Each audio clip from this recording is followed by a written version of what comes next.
सबको जय मसीह की, प्रेज द लॉर्ड। मैं एक बार फिर आज आप सबका वेलकम करता हूँ कि खुदा ने हमें मौका दिया कि हम एक साथ इकट्ठे होके एक मन होके खुदा के नाम को ऊंचा करने वाले हो सके, एक साथ वचन को शेयर करने वाले हो सके, गाना गाने वाले हो सके, और जो भी प्रार्थनाएं हुए, जो भी दुआएं हुए, हर एक चीज का सिर्फ एक मकसद हो, उसके नाम को ऊंचा करना। सब एक मन होके इस प्रार्थना सभा में आते हैं और इस मीटिंग को स्टार्ट करते हैं। सबको जय मसीह की। ओवर टू यू कुट चाचा, आप स्टार्ट कर सकते हैं।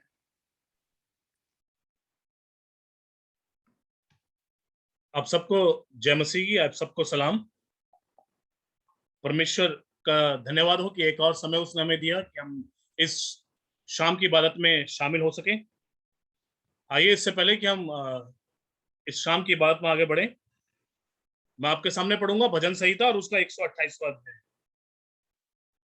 वचन में यहां पर इस प्रकार लिखा है, क्या ही धन्य है वह हर एक जो यहोवा का भय मानता है और उसके मार्गों पर चलता है।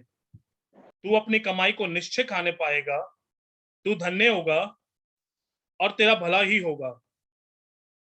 तेरे घर के भीतर तेरी स्त्री फलवंत दाख लता सी होगी, तेरी मेज के चारों ओर तेरे बालक जलपाई के पौधे से होंगे। सुन, जो पुरुष यहोवा का भय मानता हो वह ऐसी ही आशीष पाएगा। यहोवा तुझे सिय्योन में से आशीष देवे और तू जीवन भर यरूशलेम का कुशल देखता रहे, वरन तू अपनी नाती पोतों को भी देखने पाए, इजराइल को शांति मिले। एक छोटे से कोरस गाएंगे और उसके बाद मैं रिक्वेस्ट करूंगा जवान स्पेंसर रॉबर्ट से कि वो हमारे साथ दुआ में हांदी हो गए। छोटा कोरस गा रहे हैं। घोंसले को बार बार तोड़कर उसने चाह कि सीखे हम उड़े ना उससे।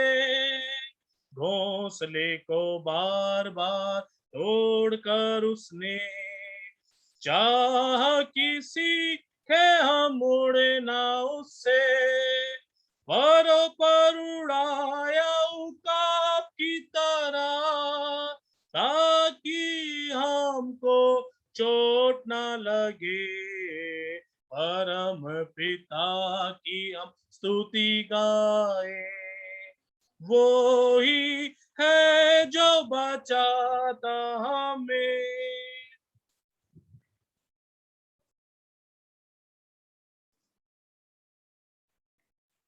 मैं भाई जेफ रॉबर्ट से रिक्वेस्ट करूंगा कि वो दुआ में हमारे हाथी हों। आइए हम प्रार्थना करें।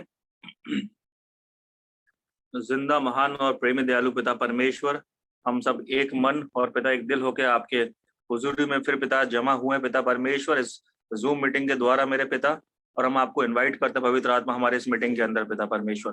प्रभु जी, हम एक और दो से कहीं अधिक है मेरे पिता, इसलिए हम विश्वास करते हैं कि आप हमारे बीच में राजा यीशु पिता, यहाँ का स्तुति करना पिता परमेश्वर, आराधना करना, प्रार्थना, निवेदन पिता परमेश्वर, वचन का प्रचार करना पिता, हर एक चीज आपके ग्रहण योग्य हो मेरे पिता परमेश्वर राजा यीशु। प्रार्थना करता हूँ इस समय पिता परमेश्वर राजा यीशु पिता, सारे हर एक जना जो पिता इस मीटिंग से जुड़ा हुआ है मेरे पिता परमेश्वर, सबको यीशु के लहू में छुपाता हूँ राजा यीशु पिता। प्रभु जी, आपसे प्रार्थना करते हैं राजा यीशु पिता, इस समय पिता परमेश्वर पास्टर मनोज के लिए जो पिता आज का वचन लेके आते हैं पिता परमेश्वर, प्रभु जी अपने दास को पिता छूना पिता परमेश्वर, और आप उनसे होकर हमसे बातचीत करना पिता परमेश्वर, ताकि आपका वचन पिता हम तक पहुंचने वाला हो सके पिता, और हमारे जीवनों में पिता फलवंत हो मेरे पिता परमेश्वर। आपसे ऐसी प्रार्थना करता हूँ राजा यीशु।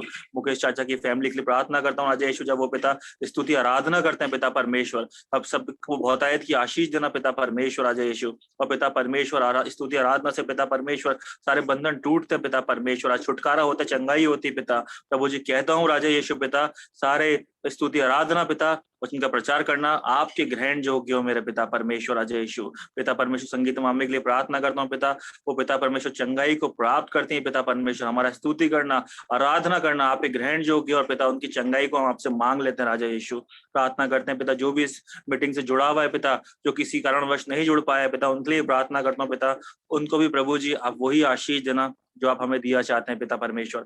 आगे की पूरी पिता मीटिंग को हम आपके हाथ में सौंपते हैं पिता परमेश्वर, और हर एक चीज धन्यवाद करके इस छोटी सी विनती को मांग लेते हैं आपके प्यारे बेटे यीशु मसीह के नाम से, दुआ को सुनिए और ग्रहण करिए बाप। आमीन आमीन। आमीन। धन्यवाद इस सुंदर प्रार्थना के लिए। ये वक्त होगा जब हम आराधना और स्तुति में आगे बढ़ेंगे और मैं रिक्वेस्ट करूंगा भाई मुकेश के परिवार से कि वो आराधना और स्तुति में हमें आगे लेके चले।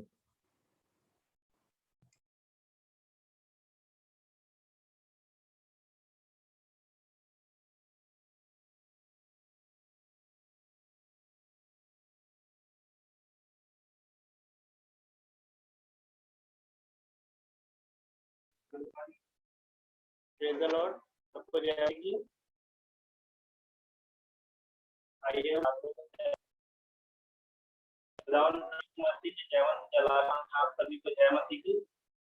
हम कंडीशन के हम 27 में गीत गाएंगे। टाइटन गीत की गीतावली में से गीत नंबर 99, प्रभु का दर्शन पाके भाई लज्जा सेवा। आइए हम परमेश्वर की 27 करें। प्रभु का दर्शन आके आए लज्जा से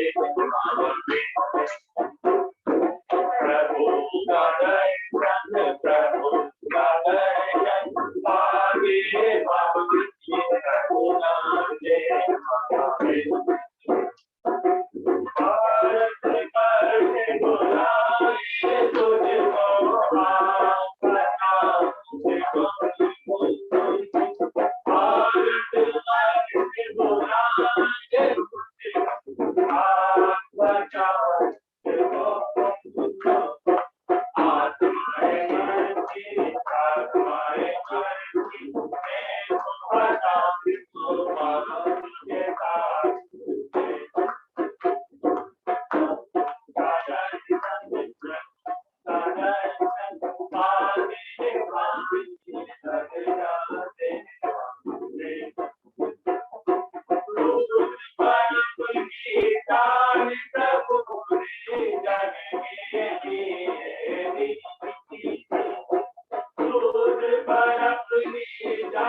यारो हिम्मत बांधो, आगे बढ़ो, क्रूस कर लो निशान। यारो हिम्मत बांधो, आगे बढ़ो, क्रूस कर लो निशान।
के साथ जाएंगे। आमीन। Praise the Lord. सबको जय मसीह। Praise the Lord. आमीन। जय मसीह की। बहुत सुंदर प्रेज एंड वर्शिप।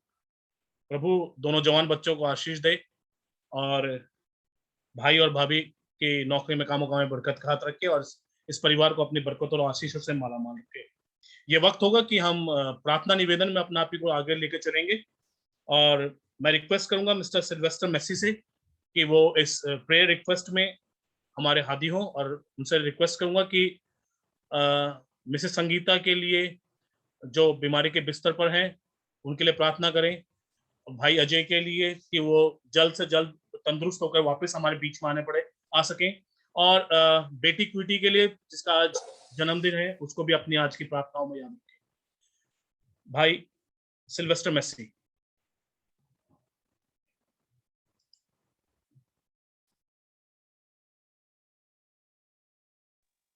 हेलो, आवाज आ रही है मेरी? आप जी आ रही है। जी आ रही है मामा। आइए हम दुआ करें। धन्यवाद धन्यवाद धन्यवाद धन्यवाद धन्यवाद स्तुति आपके नाम की हो प्रभु जी।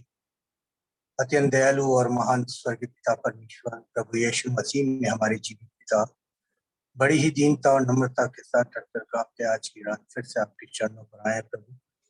धन्यवाद देते हैं सुबह से और रात के इस पहर तक आपने हमने से हर एक को संभाला है, सुरक्षित और अपने प्यार में बनाए रखा और ये वक्त और मौका दिया है कि एक छोटे झुंड के रूप में जो मीटिंग के द्वारा आपसी परिवारों के संग मिलकर है बाप आपके नाम की हम दस्ताई से उपासना आराधना कर सकें। हम धन्यवाद देते हैं प्रभु कि आप हमारी चिंता करने वाले हमारे जीवित परमेश्वर हैं। धन्यवाद देते हैं प्रभु जी, हमारा गीतों का गाया जाना, वचन का पढ़ा और सुना जाना, प्रार्थना निवेदनों का आपके सम्मुख रखा जाना, ये सब कुछ आपके नाम की महिमा के निमित्त होने वाला हो सके। अब दुआ करते हैं प्रभु, इस वक्त जब हम अजीज परिवारों के साथ मिलकर आपके नाम की हम प्रार्थना करते हैं, प्यारे प्रभु हम दुआ करते हैं खास तौर से भाई के लिए जो आपका वचन सुनाते हैं उस पर आपकी आशीष हो कि प्रभु जी वो हृदय से आपकी बातों को हमें समझा सकें और प्रभु जी हम उनके बताए हुए उनके राहों पर चल सकें। प्रभु सहायता और मदद करना, वचन पर आपकी आशीष हो। हम आपसे दुआ करते हैं आप तमाम बीमारों के लिए जो अस्पतालों में घरों में जहाँ कहीं भी है और जिनकी नजरें आपके रुकती हैं आपको पुकारते हैं, तरह तरह की बीमारियों से मुब्तला है, तड़पते और कराहते हैं, प्रभु आप उनके दर्द और राहत आवाज को सुनिए और उन्हें कामिल शिफा और चंगाई दीजिए। हम खास तौर से बहन संगीता के लिए दुआ करते हैं प्रभु, जो है बाप गंभीर बीमारी से ग्रस्त है और वेंटिलेटर पे। प्रभु आपसे दुआ करते हैं, आप डॉक्टर के डॉक्टर हैं प्रभु, आपसे दुआ करते हैं आप उन्हें कामिल शिफा और चंगाई दें। आपका अनुग्रह, आपका छिरा हुआ हाथ बढ़ाए प्रभु, उन्हें छुएं और कामिल शिफा और चंगाई दें। हाँ प्रभु, एक आश्चर्य काम उनके जीवन में करें ताकि बाप को आपके नाम को महिमा दे सकें। अब दुआ करते हैं भाई अजय की भी, जो इस वक्त कमजोरी की हालत में है प्रभु, आप उन्हें भी ताकत और तंदुरुस्ती बख्शें और प्रभु जल्द से जल्द उनको कामिल शिफा दें ताकि वो भले चंगे होकर आपके नाम को महिमा दे सकें। प्यारे प्रभु पिछले दिनों आपने हमें संभाला है, सुरक्षित रखा है, प्यारे प्रभु आगे भी आप उनको कामिल शिफा और चंगाई बख्शें ताकि वह बाप खुशहाली के साथ चंगाई पाकर अपने खाड़े लौट सकें, आपके नाम को महिमा दे सकें। अब बेटी के लिए दुआ करते हैं प्रभु जिसका जन्मदिन है, प्यारे प्रभु आप उसको आशीष और बरकतों से मालामाल करें। बीते वर्ष आपने उसे संभाला है, इस नए वर्ष में भी संभालें। आए बाप बुद्धि और समझ से परिपूर्ण करें और आपके अनुग्रह में और आपकी दया में आगे बढ़ा सकें। बुद्धि और दिलडौल में बढ़ाएं, जैसे उम्र में बढ़ती है बुद्धि समझ और दिलडौल में बढ़ सके, आपसे यही दुआ करते हैं। हम दुआ करते हैं प्रभु जी उन सब कामों के लिए जो आपके नाम की बढ़ती के लिए संसार में पृथ्वी पर किए जाते हैं, जिंदगियों से, वसीलों से, मंडलियों संस्थाओं के द्वारा, आपके दासों के द्वारा, रेडियो और टीवी के माध्यम से जो विचार होता है उन सब पर आपके आशीष का हाथ हो। इनके जरिए अन्य जाति लोग भी है बाप आपके वचन को सुने, समझे और आपकी नजदीकी में आने वाले हो सके। प्यारे प्रभु अब तक आपने संभाला है, आगे भी संभालना और है बाप हमारी संगति और सहभागिता को आप आशीष करें। सारा आदर सारी महिमा आपके नाम को देता हूँ प्रभु जी और इस विनती प्रार्थना निवेदन को धन्यवाद के साथ अपने उद्धार करता हूँ प्यारे प्रभु यीशु मसीह के जिंदा जलाली और सामर्थ्य नाम पर मांग लेता हूं, दया करके सुन लीजिए प्रभु जी। आमीन।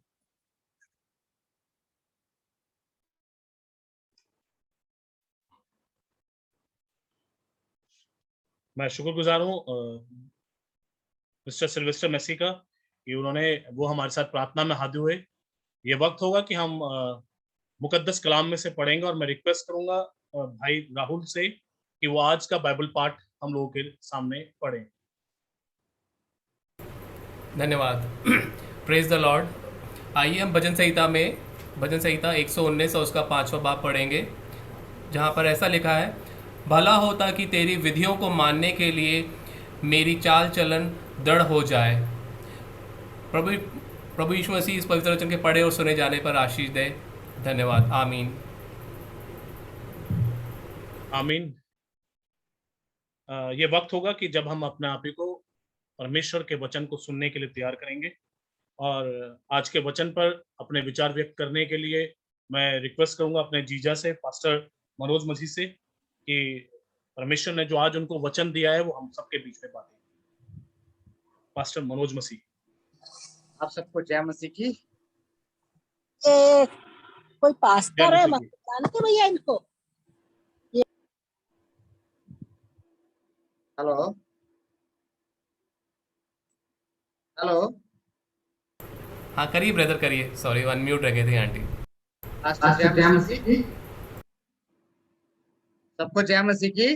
जय मसीह की भाई। कैसे हैं आप सब?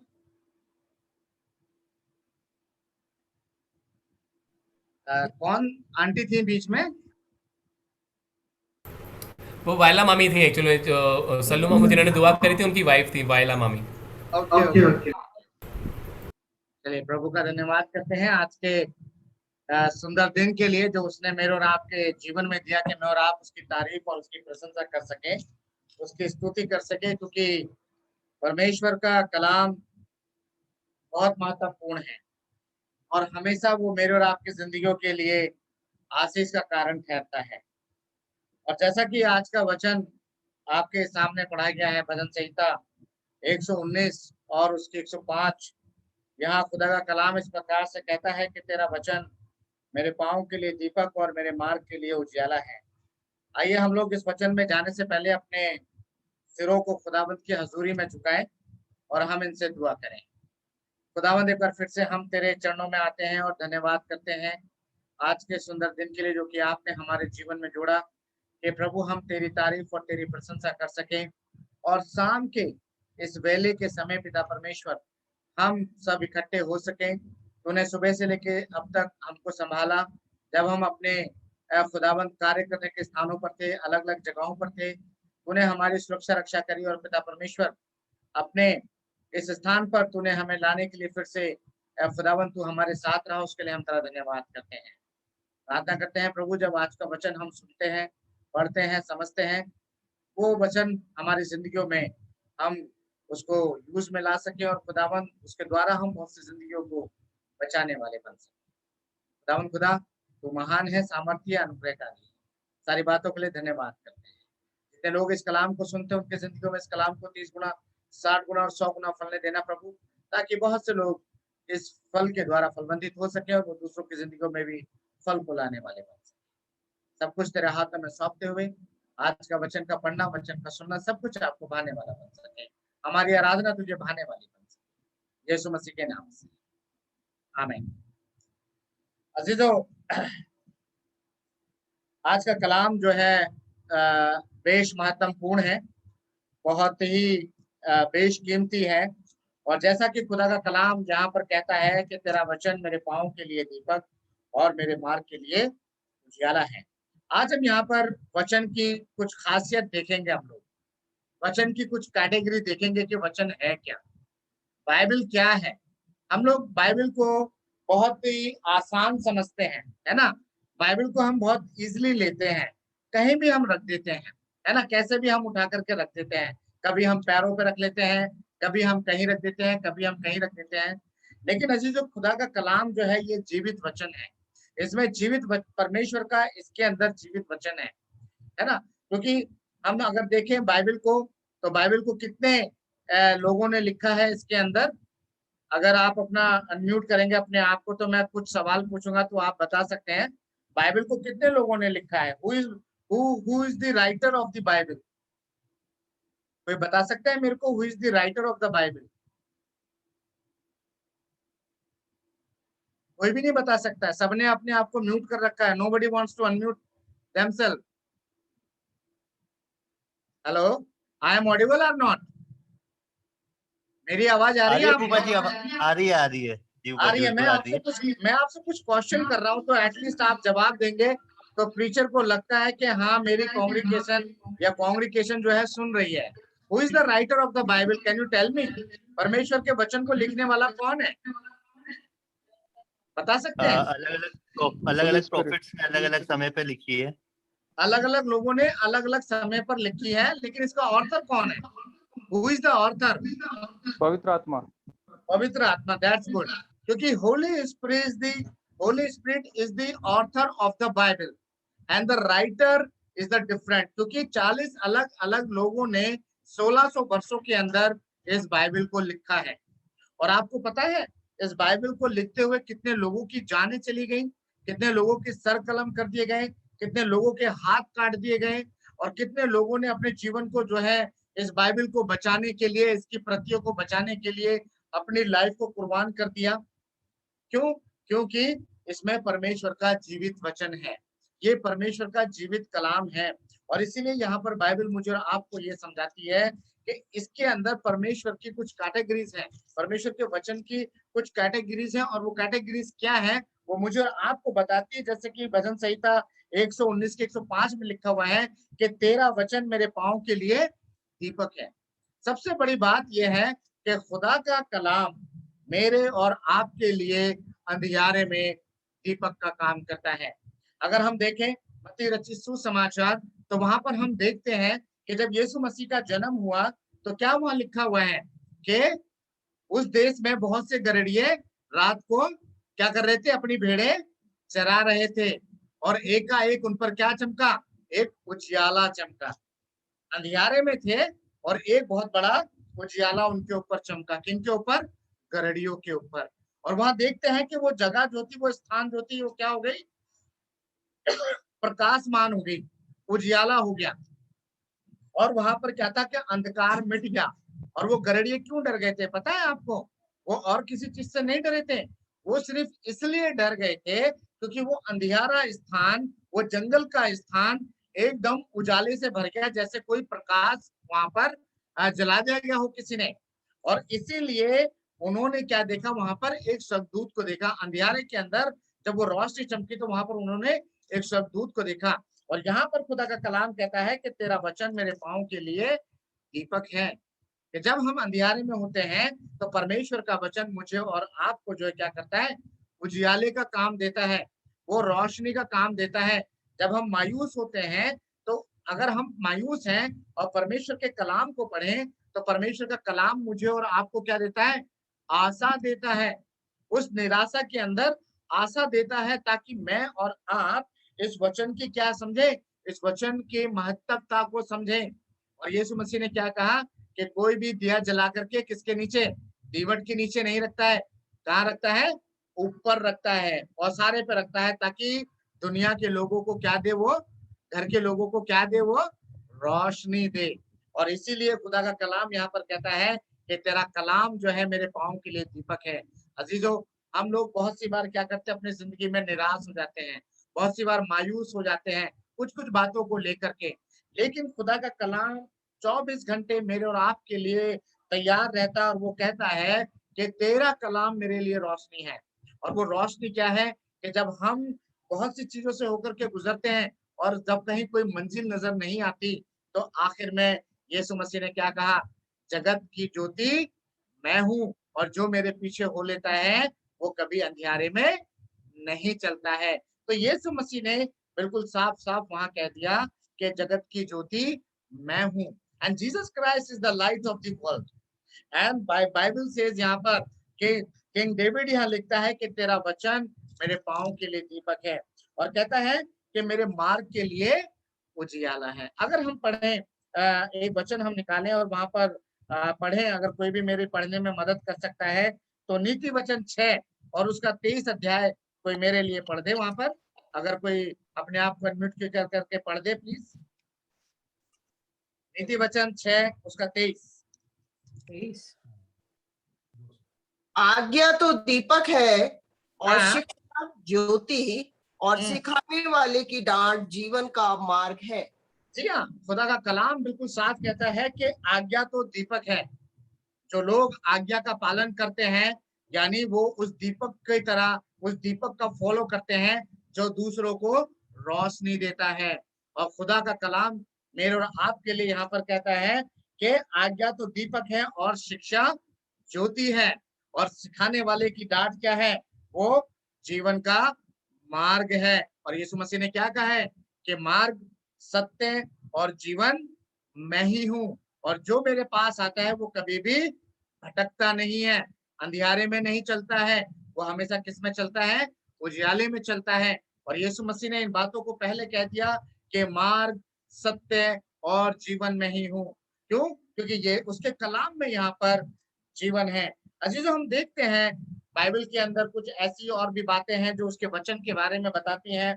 अगर हम पढ़ें यिर्मयाह नबी की किताब उसका 23 अध्याय और उसकी 29 आयत कोई पढ़ दे मेरे लिए। यिर्मयाह 23-29 वहां क्या लिखा हुआ है? यिर्मयाह नबी की किताब उसका 23 अध्याय उसकी 29 आयत।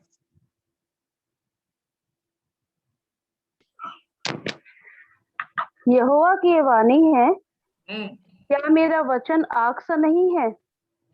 फिर क्या वह ऐसा हथौड़ा है जो पत्थर को फोड़ डाले?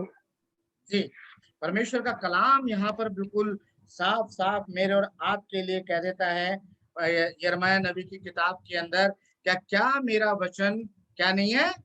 हथौड़ा नहीं है, है? क्योंकि बिल्कुल परमेश्वर का वचन यहाँ बिल्कुल साफ मेरे और आपके लिए कह देता है उसके यिर्मयाह नबी के 23 अध्याय की 29वें आयत में कि परमेश्वर का वचन क्या है? हथौड़ा है। अगर हम कैटेगरी अगर हम देखें परमेश्वर के कलाम की तो यहाँ पर कहता है कि परमेश्वर का वचन हथौड़ा है। हथौड़ा क्या होता है? लोहे का बना होता है। और हथौड़े की पावर क्या होती है अजीजों? जब यीशु मसीह के हाथ पैरों में जब कीलें ठोकी जा रही थी और क्या हो रहा था, सिपाही लोग जब हथौड़ा मार रहे थे तो इतनी बड़ी बड़ी, कितने, मेरे ख्याल से 9-9 इंच से भी बड़ी बड़ी वो कीलें थी जो यीशु मसीह के हाथ पैरों में ठोकी जा रही थी। और एक ही हथौड़े के अंदर वो कील उसके जिस्म में घुसती चली गई। अर्थात कि उसकी इतनी पावर है, लोहे की इतनी पावर होती है कि लोहा लोहे को तोड़ देता है। और ऐसे ही वो परमेश्वर का वचन के ऊपर आधारित है। और वो कहता है कि परमेश्वर का वचन क्या है?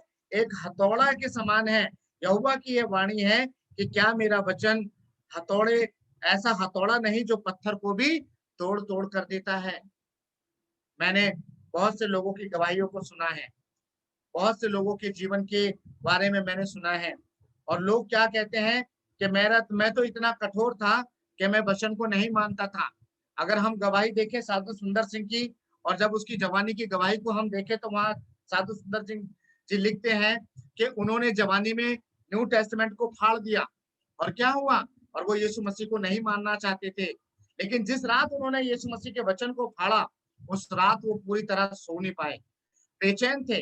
उनके जीवन में एक बेचैनी थी कि मैंने क्या कर दिया। परमेश्वर ने उनके जीवन में उनको दर्शन दिया। और क्या हुआ? साधु सुंदर सिंह अपने परिवार के इकलौते बेटे थे और लुधियाना के पास रामपुर एक जगह है, वहां पर उनका घर था। और क्या हुआ?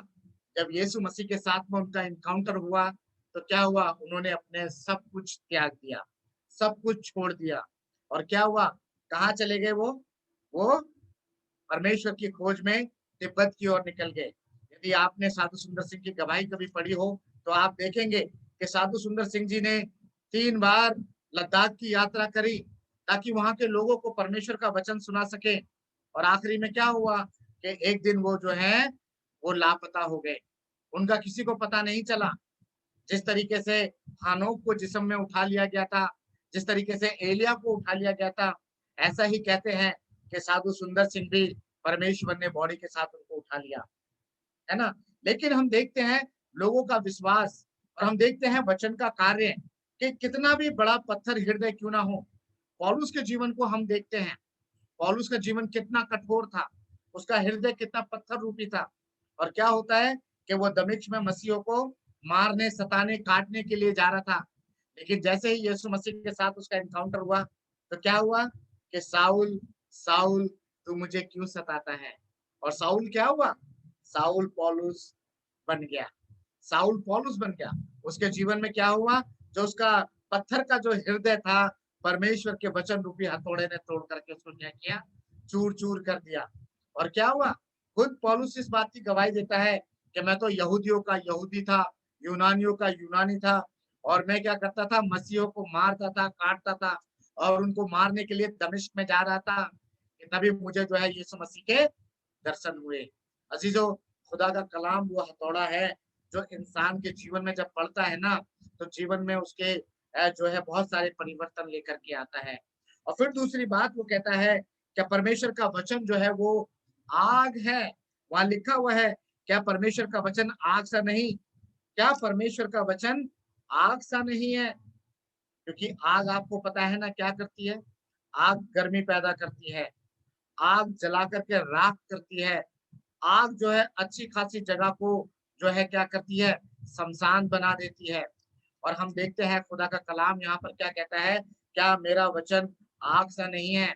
और हम देखते हैं कि जितने लोगों ने भी यीशु मसीह के ऊपर विश्वास किया, हम देखते हैं उस दुष्ट आत्मा से ग्रसित व्यक्ति को, जो गिरसोम के अंदर 7 आत्मा लेकर के बैठा हुआ था, और जब यीशु मसीह उसके पास पहुंचा, वचन उसके पास पहुंचा, तो क्या हुआ, उसने क्या कहा कि तू हमें क्यों सताता है ना। उसने क्या किया कि अपने आप को नंगा कर लिया और अपने आप को घात करने लगा, और इस मसीह को देख करके क्या कहा कि तू हमें क्यों सताता है, तेरा हमसे क्या काम।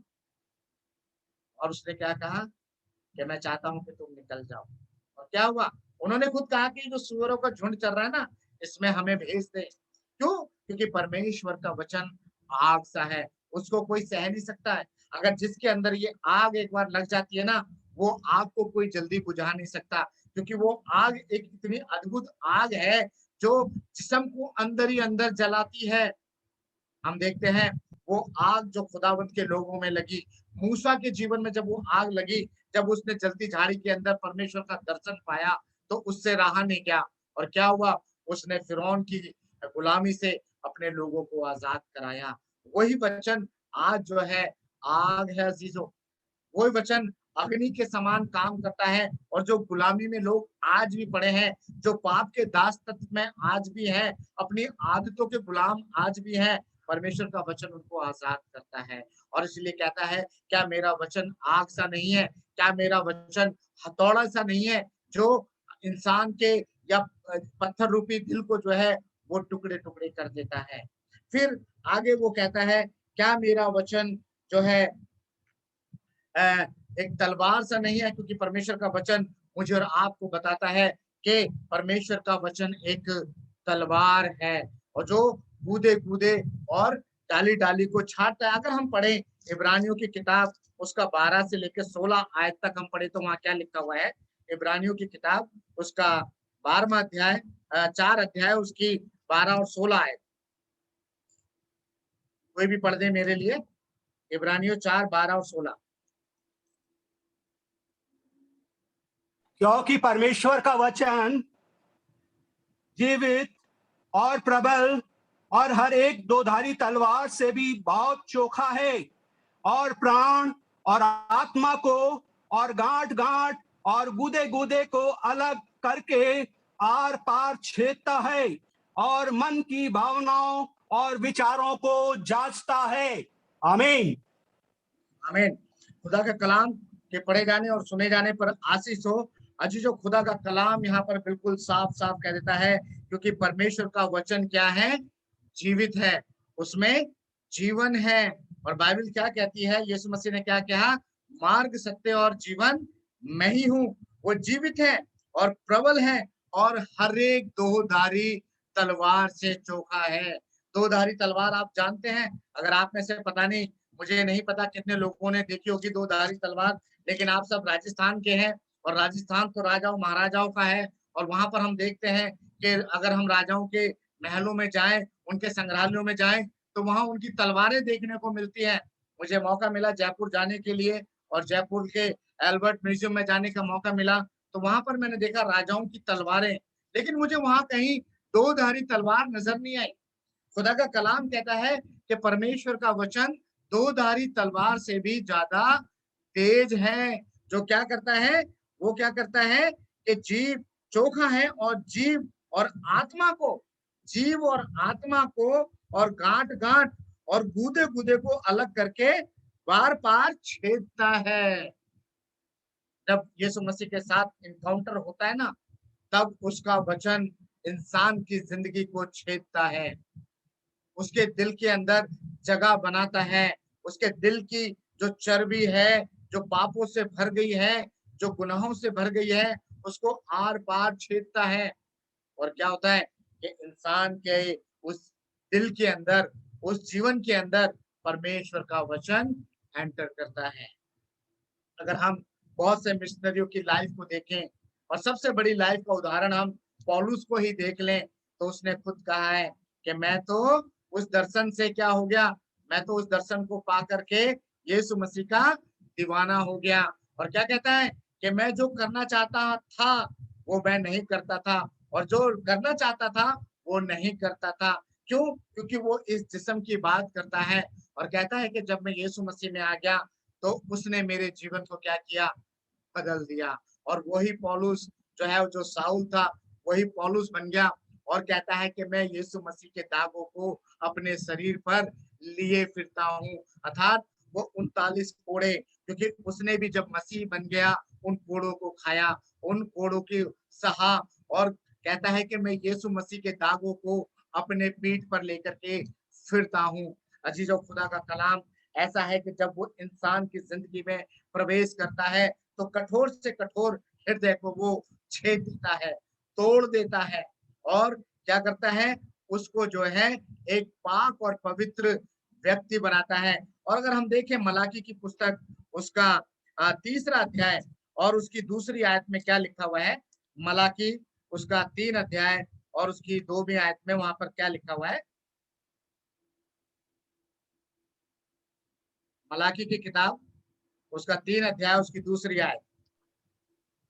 परंतु उसके आने के दिन की कौन सह सकेगा, और जब वह दिखाई दे तब कौन खड़ा रह सकेगा, क्योंकि वह सोनार की आग और धोबी के साबुन के समान है। जी हाँ, खुदा का कलाम क्या कहता है कि उसके आने की कौन सह सकेगा, है ना। वहां पर खुदा का कलाम मेरे आपके लिए बिल्कुल साफ साफ कह देता है। यहाँ पर 2री आयत में बिल्कुल, पहली आयत से अगर मैं पढ़ूं तो वहां बिल्कुल साफ लिखा हुआ है, देखो मैं अपने दूत को भेजता हूँ, वह मार्ग को मेरे आगे सुधारेगा, और प्रभु जिसे तुम ढूंढते हो वह अचानक अपने मंदिर में आ जाएगा। हाँ, वाचा का वह दूत जिसे तुम चाहते हो, सुनो वह आता है, सेनाओं के यहोवा का यही वचन है। परंतु उसके आने के दिन की कौन सह सकेगा। क्या हुआ, जब यीशु मसीह पैदा हुआ तो जब लोग गए दर्शन के लिए, है ना, 3 मजूसी भी गए दर्शन के लिए, फिरौन ने क्या सहा है, हेरोदेस ने क्या बोला, सहा उसने, हेरोदेस ने क्या कहता है कि जब तुम उस राजा के दर्शन कर लो तो मुझे भी बताना, मैं भी उस राजा के दर्शन करने जाऊंगा, क्योंकि वो नहीं चाहता था कि उसके अलावा भी कोई राजा हो। और फिर क्या कहता है आगे कि कौन सह सकेगा, और जब वह दिखाई दे तब कौन खड़ा रह सकेगा, क्योंकि वह सुनार की आग, क्योंकि खुदा का कलाम सुनार की आग से भी तेज है।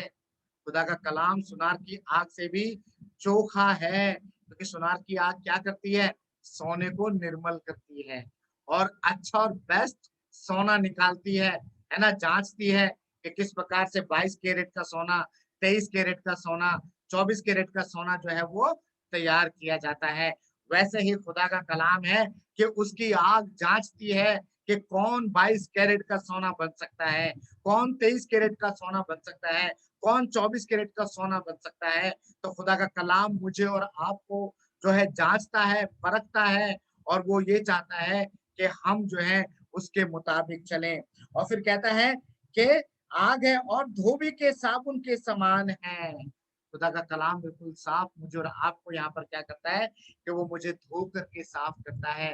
भजन संहिता 51 में क्या लिखा हुआ है कि मुझे धो करके साफ कर, है ना, हिम की तरह मैं सफेद हो जाऊंगा, है ना। वहां पर बिल्कुल साफ लिखा हुआ है भजन संहिता 51 के अंदर।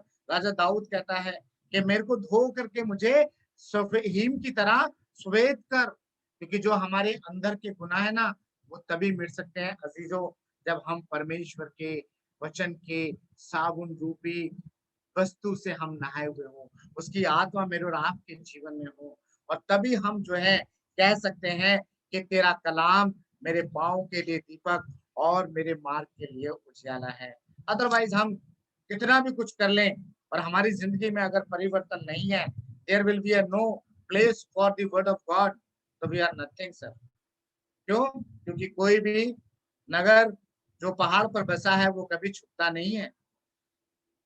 खुदा का कलाम बिल्कुल साफ कहता है कि जो नगर पहाड़ पे बसा है वो कभी छुपता नहीं है। क्यों? लोग उसको देखते हैं, और मैं और आप जो है इस समाज के अंदर उस पहाड़ के समान है कि जो लोग हमें देखते हैं, क्योंकि बाइबल में साफ कहती है कि पृथ्वी आशा भरी अब निगाहों से मसीह के आने की वेट कर रही है और उसके लोगों को जो है आशा भरी निगाहों से देखती है। लोग मुझे और आपको आशा भरी निगाहों से देखते हैं। जब यीशु मसीह उस रास्ते से जा रहा था तो उस अंधे को पता चला कि यीशु मसीह जा रहा है, तो उसने क्या किया, हे दाऊद की संतान मुझ पर रहम कर, हे दाऊद की संतान मुझ पर रहम कर, क्योंकि वो बड़ी आशा भरी निगाहों से था। उसके अंदर बड़ी आशा थी कि जब यीशु मसीह गुजरेगा तो मैं उसको जो है क्या करूंगा, उसको जो है पुकारूंगा। और वो स्त्री जो 12 साल से लहू की बहती बीमारी से ग्रसित थी, वो क्या थी, वो भी बड़ी आशा भरी निगाहों से इस मसीह की ओर देख रही थी कि अगर मैं उसके वस्त्र को ही छू लूं तो मैं चंगी हो जाऊंगी। यीशु मसीह का कलाम क्या कहता है, यूहन्ना उसका पहला अध्याय में क्या लिखा हुआ है, अगर कोई इस वचन को मेरे लिए पढ़ दे। यूहन्ना उसका पहला अध्याय, यूहन्ना की किताब उसका पहला अध्याय, हाँ पहला अध्याय। आदि में वचन था और वचन परमेश्वर के साथ था और वचन परमेश्वर था। बिल्कुल, आदि में क्या था, वचन था, और क्या था, और वचन परमेश्वर के साथ था, और वचन क्या था, परमेश्वर था। और बाइबल मुझे और आपको बताती है कि परमेश्वर ने अपने बड़े नाम से अधिक महत्व किसको दिया है, अपने वचन को दिया है। और इसीलिए राजा दाऊद अपने वचन में लिखता है कि तेरा कलाम मेरे पाँव के लिए दीपक और मेरे मार्ग के लिए उजियाला है। अजीजों, जब तक हम इस वचन के साथ जुड़े हुए हैं तब तक हमारे को कोई भी हानि नहीं हो सकती। और जिस दिन हम इस कलाम से अलग हो जाते हैं उस दिन शैतान और शैतान की बातें मुझे और आपको क्या करती हैं, घेरने लगती हैं। जिस दिन हम जल्दीबाजी में दुआ करके घर से नहीं निकलते हैं हमारे साथ कुछ ना कुछ घटता है, लेकिन जिस दिन हम घुटनों पर परमेश्वर के साथ बैठे होते हैं और हमारी कोई तंगी या मुसीबत होती है, जब हम शाम को वापस घर लौट करके आते हैं तो हम परमेश्वर को धन्यवाद देते हैं और अपने परिवारों वालों के साथ भी हम शेयर करते हैं कि आज मेरे साथ ऐसा ऐसा हुआ है और खुदा ने मेरे जीवन में ऐसा ऐसा किया है। और इसीलिए अजीजों, परमेश्वर का जो ये वचन है, बाइबल, जिसको हम कहते हैं BIBLE बाइबल, ये बाइबल मेरी जिंदगी है, ये बाइबल खुदा का कलाम है। मूसा का ईमान इसमें है, दाऊद का फरमान इसमें। ये बाइबल मेरी जिंदगी है, ये बाइबल मेरा ईमान।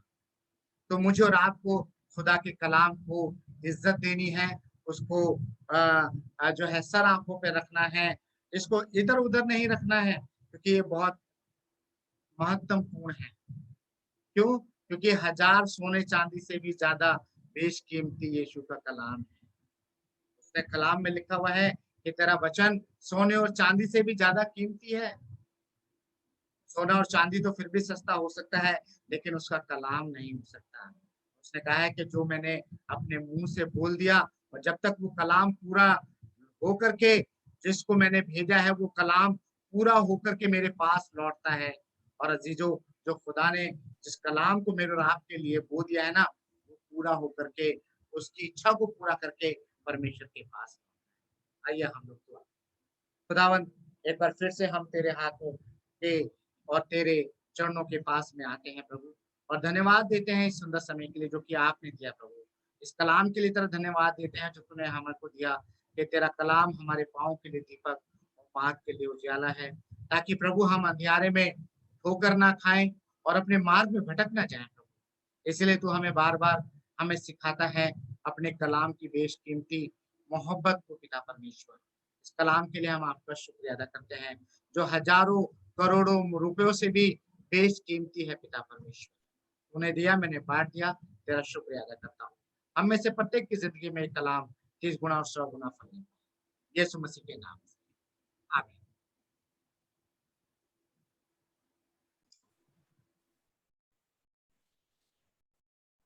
थैंक यू पास्टर मनोज, आपके इस सुंदर वचन के लिए जो आपने हम सबके लिए दिया। बाकी हम सब ये जानने वाले हो सकें कि आपका वचन हमारे पाँव के लिए दीपक है और हमारे मार्ग के लिए उजाला है। आज की इबादत के अंत में मैं रिक्वेस्ट करूंगा भाई डिक्सन से कि वो प्रार्थना से हम सबको विदा करें और उसके बाद हम प्रभु की प्रार्थना करेंगे। भाई Dixon. Praise the Lord. Praise the Lord. आवाज आ रही है मेरी? जी भैया आ रही है। आइए दुआ करें। कुदूस कुदूस कुदूस खुदावंदा, हम आपके शुक्रगुजार हैं खुदावंदा कि आपने हमें आज तक संभाला है खुदावंदा। हम आपके शुक्रगुजार हैं खुदावंदा कि आपने हमें दिन भर संभाला। हर तरह के खौफ, खतरे, आफत, बलाओं, एक्सीडेंट, मुसीबत, मौसमी बीमारियां, सबसे हमें बचा करके रखा खुदावंदा। और ये मुबारक समय दिखलाया खुदावंदा कि हम अपने परिवार के सदस्यों के साथ में इस जूम मीटिंग में आ सके खुदावंदा। यहाँ पे हम आपके वचन को सुन सके खुदावंदा, आपके गीतों को गा सके और वचन के ऊपर मनन कर सके खुदावंदा। हम आपके शुक्रगुजार है खुदावंदा कि आपने पादरी साहब के थ्रू हमें ये इतना सुंदर वचन आज हमें दिया है खुदावंदा। सचमुच में हम ये जान सके खुदावंदा कि आपका वचन जो है वो बहुत ही पावरफुल है, एक बहुत ही पावरफुल वचन है जो कि हमारे लिए जो है एक दीपक की तरह रोशनी का काम करे खुदावंदा। हम आपके शुक्रगुजार हैं इस सुंदर वचन के लिए जो आज हमें दिया गया है खुदावंदा। हम आपसे दुआ मांगते हैं खुदावंदा कि आप हमारे परिवार के हर एक सदस्य के साथ में होएगा खुदावंदा। हर एक सदस्य की जो भी कोई परेशानियां हैं, बीमारियां हैं, दुख है, तकलीफ है, वो आपके सामने रखते हैं खुदावंदा। आप हर एक सदस्य के साथ में होएगा, उनकी सारी बीमारी तकलीफों को दूर करिएगा खुदावंदा। हम खास तौर से एक बार फिर से दुआ मांगते हैं संगीता मामी के लिए खुदावंदा। आप उनके साथ में होएगा खुदावंदा। इस शरीर के रचयिता आप ही हैं खुदावंदा। आप इस शरीर के एक एक अंग को रचने वाले हैं। इस शरीर को सबसे बेहतर तरीके से आप ही जान सकते हैं खुदावंदा। हम आपसे विनती मांगते हैं खुदावंदा कि उनके शरीर में जो भी कमी घटी हो रही है खुदावंदा, उन सबको आप दूर करिए खुदावंदा, और वो एक जिंदा गवाही आपके नाम की बन सके खुदावंदा। आज की रात खुदावंदा वो आराम से सो सके खुदावंदा, और जब कल सुबह उठे खुदावंदा तो एक जिंदा गवाही हो सके खुदावंदा, ताकि वो एक जिंदा गवाही होकर के लोगों के सामने आ सके खुदावंदा। हम आपसे दुआ मांगते हैं खुदावंदा कि अब सब जने हम रात को जाएंगे सोने के लिए, आप हमारे साथ में होएगा, हमें रात भर मीठी नींद सुलाएगा, और जब हम सुबह उठें तो तरोताजा होकर के उठें और आपके नाम को लेकर के अपनी दिन की शुरुआत करने वाले हों। बाकी वक्त में आप हमारे साथ होएगा और हमारी मदद कीजिएगा। इस छोटी सी दुआ को सुनिए और कबूल कीजिएगा। यीशु मसीह के नाम में होकर के मांगते हैं, आमीन। आमीन। आए हमारे बाप, तू जो आसमान पर है, तेरा नाम पाक माना जाए, तेरी बादशाहत आए, तेरी मर्जी जैसे आसमान पर पूरी होती है जमीन पर भी हो। हमारी रोज की रोटी आज हमें बख्श दे, और जिस तरह हम अपने कसूर वालों को माफ करते हैं, तू भी हमारे कसूर में हमें माफ कर। हमें आजमाइश न पड़ने दे, तो बुराई से बचा, क्योंकि बादशाह, कुदरत और जलाल हमेशा तेरी है, आमीन। आप सबको जय मसीह की, आप सबको सलाम।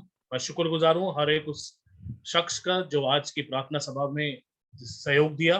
आप सबको प्रभु अपनी आशीष और अपनी बरकतों से माला माल करे। आप सबको एक बार फिर से जय मसीह की। जय मसीह की। सबको जय मसीह की। अगर सब इच्छुक हो तो हम अगले 15 मिनट के लिए एक बार चेन प्रेयर में सिर्फ संगीता मामी के लिए हम प्रार्थना कर सकते हैं, उनकी चंगाई के लिए। अगले 15 से 20 मिनट जिसको भी खुदा अगुवाई करे, सब एक एक करके खुदा उनके लिए प्रार्थना करें।